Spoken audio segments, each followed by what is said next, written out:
മുത്തശ്ശി, ഈ പാത്രം എന്തിനാ മിനുക്കുന്നത്? ഇതിൽ നിറയെ പായസം വെക്കാനാണോ? അല്ലട കുട്ടാ, ഇത് പായസം വെക്കാനല്ല, നാളെ കണി വെക്കാനുള്ള ഓട്ടുരുളിയാണ്. നാളെ വിഷുവല്ലേ, ഐശ്വര്യത്തോടെ വർഷം തുടങ്ങണ്ടേ. അതെയോ? വിഷു ദിവസം രാവിലെ നമ്മൾ ആദ്യം കാണുന്ന കാഴ്ച ആ വർഷം മുഴുവൻ നമ്മുടെ ജീവിതത്തിൽ ഉണ്ടാവുമെന്നാണ് വിശ്വാസം. അതുകൊണ്ട് നല്ല കാര്യങ്ങൾ മാത്രം കണിയായി ഒരുക്കണം. എന്നാൽ ആ പാത്രത്തിൽ എന്താ വയ്ക്കുന്നത്? എനിക്കും കൂടെ ഒന്ന് പറഞ്ഞു തരാമോ? പറഞ്ഞു തരാമല്ലോ. ഈ ഉരുളിയിൽ ആദ്യം ഉണക്കലരി നിറയ്ക്കണം. പിന്നെ പുതിയ മുണ്ടും പൊന്നും വാൽക്കണ്ണാടിയും വെക്കണം. നമ്മുടെ പറമ്പിലെ സ്വർണം പൂത്ത പോലത്തെ കണിക്കൊന്നയും നല്ല മഞ്ഞ നിറമുള്ള കണിവെള്ളരിയും വേണം. കൂടെ പഴങ്ങളും നമ്മുടെ പുണ്യഗ്രന്ഥങ്ങളും വെക്കണം. ഇതിന്റെ കൂടെ എന്റെ സ്കൂൾ ബാഗും വെക്കാമോ? എന്നാ പരീക്ഷ എളുപ്പാവൂല്ലോ. പുസ്തകം വെക്കുന്നുണ്ടല്ലോ, അത് മതി. പിന്നെ തിരിതെളിച്ച് നിലവിളക്ക് കൂടി വെച്ചാൽ കണി പൂർത്തിയായി. ഇതാ നമ്മുടെ പറമ്പിലെ കൊന്നപ്പൂക്കൾ ഇത്തവണ നല്ല സ്വർണ്ണ നിറത്തിൽ നിറച്ചു പൂത്തു നിൽക്കുന്നുണ്ട്. അച്ഛ, പടക്കം വാങ്ങിയോ? കമ്പിത്തരിയും മത്താപ്പൂവോ ഉണ്ടോ? പടക്കമൊക്കെ വാങ്ങി വെച്ചിട്ടുണ്ട്. പക്ഷെ കണി കണ്ടു കഴിഞ്ഞ് അത് പൊട്ടിക്കാൻ പാടുള്ളൂ എന്ന് നിനക്കറിയില്ലേ? അറിയാം അച്ഛ. ഞാനും കൂടാ മുത്തശ്ശി. ഈ വാൽക്കണ്ണാടി എവിടെയാ വയ്ക്കേണ്ടത്? അത് നടുക്ക് തന്നെ വെക്കണം. നമ്മൾ കണി കാണുമ്പോൾ ആദ്യം നമ്മുടെ മുഖം ആ കണ്ണാടിയിൽ തെളിയണം. കൂടെ പൊന്നും പുതിയ മുണ്ടും വെക്കണം. ഐശ്വര്യം പടിവാതിൽ കടന്നു വരുന്നത് അങ്ങനെയാണ്. കണി മാത്രമല്ലല്ലോ അമ്മേ, നാളെ ഉച്ചയ്ക്ക് നല്ല വിഭവസമൃദ്ധമായ സദ്യയും വേണ്ടേ? മാമ്പഴപ്പുളിശ്ശേരിയും ഓലനും അവിയലും ഒക്കെ ഞാൻ റെഡിയാക്കുന്നുണ്ട്. ഉണ്ട് അമ്മ. പക്ഷെ എനിക്ക് പായസമാ ഏറ്റവും ഇഷ്ടം. ഈ പ്രാവശ്യം പാൽപായസമല്ലേ? പിന്നെന്താ, നിനക്കിഷ്ടമുള്ള അടപ്രഥമൻ തന്നെ ഉണ്ടാക്കാം. പക്ഷെ നാളെ രാവിലെ നേരത്തെ എഴുന്നേൽക്കണമെന്ന് മാത്രം. ഇനി എല്ലാരും കൂടി വായോ, നമുക്ക് ഈ കണിയൊരുക്കാം.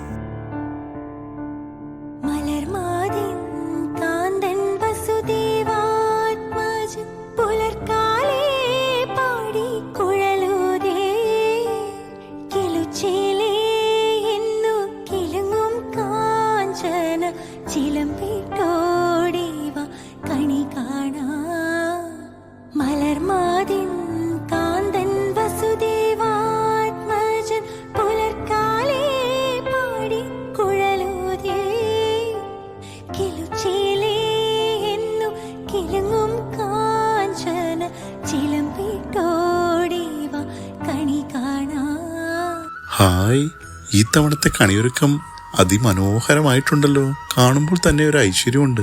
ഞാൻ വരുമ്പോൾ നിങ്ങൾ എല്ലാവരും കൂടി എന്തു ഗൂഢാലോചനയാണ് നടത്തിക്കൊണ്ടിരുന്നത്? മുത്തശ്ശന്റെ കയ്യിന്ന് കൈനീട്ടം എങ്ങനെ മേടിക്കാമെന്ന് ആലോചിക്കുവായിരുന്നു മുത്തശ്ശ. ഓഹോ, അങ്ങനെയാണോ? കൈനീട്ടം തരാൻ എനിക്ക് മടിയൊന്നുമില്ല കേട്ടോ. പക്ഷെ ഒരു മത്സരമുണ്ട്. നാളെ ആര് ആദ്യം എഴുന്നേൽക്കുമോ അവർക്ക് കൂടുതൽ കൈനീട്ടം. എന്നാ ഞാൻ ഇപ്പൊ പോയി കിടക്കാം. ഞാൻ ഫസ്റ്റ് എണീക്കാം നാളെ. എന്നാൽ ശരി, കണിയൊരുക്കമൊക്കെ കഴിഞ്ഞില്ലേ? ഇനി എല്ലാവരും പോയി വിശ്രമിക്കൂ. നാളെ പുലർച്ചെ 5 മണിക്ക് കണി കാണാനുള്ളതാണ്. ശരിയാണ്. ഐശ്വര്യമുള്ള ഒരു വിഷുപ്പുലരിയിലേക്ക് നമുക്ക് കണ്ണു തുറക്കാം. എല്ലാവർക്കും ശുഭരാത്രി.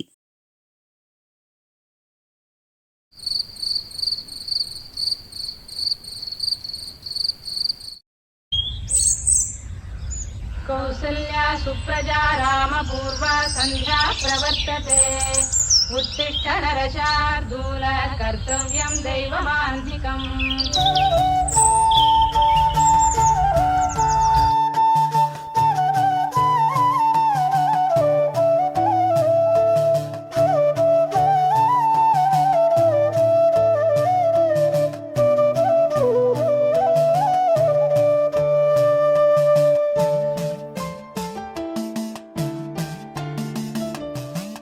കൃഷ്ണ, ഗുരുവായൂരപ്പ, നാരായണ നാരായണ. വസുമതിയെ, കുട്ടികളെ ഇങ്ങോട്ട് വിളിച്ചോളൂ.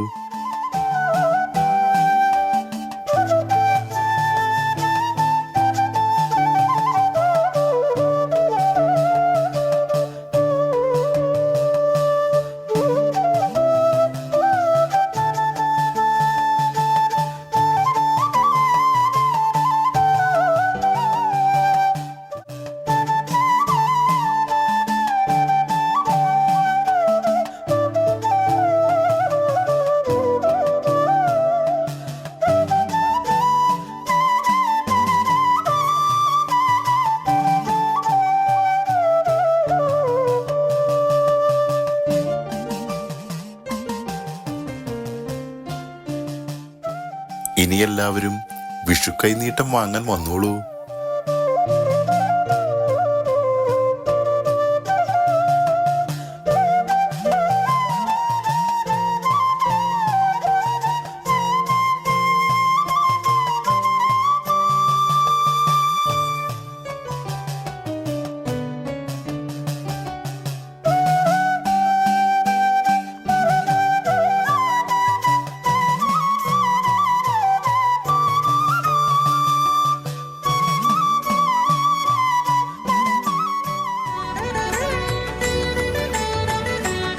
മുത്തശ്ശ, ഇന്നലെ ചോദിക്കാൻ പറ്റിയില്ല. ഈ വിഷുവിന്റെ കഥ എന്താന്ന് പറഞ്ഞുതരോ? തീർച്ചയായും പറഞ്ഞു തരാം മക്കളെ. വിഷു എന്ന വാക്കിന്റെ അർത്ഥം അറിയാമോ? ഇല്ല മുത്തശ്ശ. വിഷു എന്നാൽ തുല്യമായത് എന്നാണ്. ഒരു വർഷത്തിൽ രാത്രിയും പകലും തുല്യ ദൈർഘ്യമായി വരുന്ന ദിവസമാണ് വിഷു. വിഷു ഒരു കാർഷികോത്സവമാണ്. നമ്മുടെ നാട്ടിൽ നിലനിന്നിരുന്ന പഴയ പഞ്ചാംഗം അനുസരിച്ച് മേടം 1 വർഷാരംഭമായി ആചരിച്ചിരുന്നു.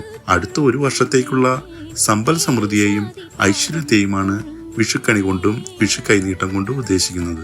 ഇനി വിഷുവിന്റെ ഐതിഹ്യത്തെപ്പറ്റി പറയാം. രാക്ഷസ രാജാവായ രാവണനില്ലേ, അദ്ദേഹത്തിന്റെ കൊട്ടാരത്തിൽ സൂര്യരശ്മികൾ പതിക്കുന്നത് രാവണന് ഇഷ്ടമല്ലായിരുന്നു. അതുകൊണ്ട് ഇനി മുതൽ സൂര്യൻ കിഴക്കുദിക്കേണ്ട എന്ന് മൂപ്പർ ഉത്തരവിട്ടു.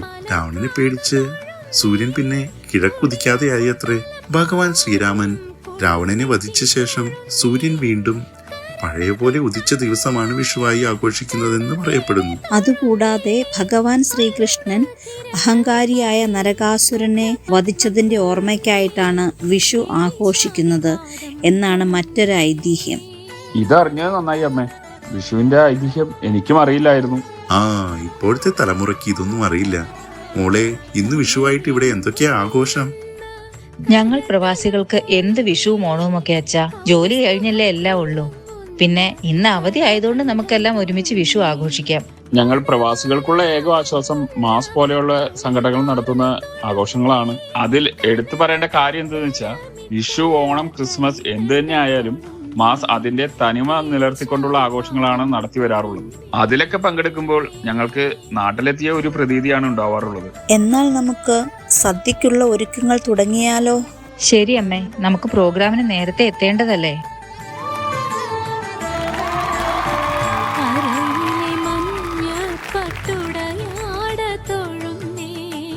മണിമുത്തു കീഴും